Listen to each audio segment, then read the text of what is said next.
मंगळवारी हुबळीतील Gokul road police ठाण्याच्या नव्याने बांधण्यात आलेल्या इमारतीचं उद्घाटन करण्यात आलं। यावेळेस गृहमंत्री जी परमेश्वरा यांनी पोलीस विभागांना लोकांना न्याय मिळवून देण्यासाठी काम करावं असं वक्तव्य केलं। पोलिसांना कायदा तोडणाऱ्यांना शिक्षा करण्याचा अधिकार आहे। लोक पोलीस ठाण्यात आल्यावर त्यांना कटू वागणूक दिली जाऊ नये। पोलिसांनी लोकांच्या तक्रारी ऐकायला हव्यात आणि पोलीस ठाण्यात येणाऱ्यांना गुन्हेगार म्हणून वागवू नये असंही ते म्हणाले। पोलीस ठाणे हे आता कॉर्पोरेट कार्यालयासारखे बनवले जात आहेत। पोलीस कर्मचाऱ्यांना सर्व प्रकारच्या सुविधा दिल्या जात आहेत।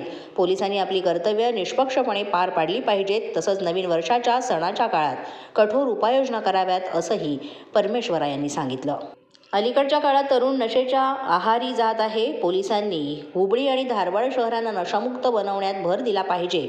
ड्रग पुरवठादारांविरुद्ध कडक कारवाई केली पाहिजे। त्यांच्यावर कारवाई करण्यात यावी अशी मागणीही यावेळेस करण्यात आली।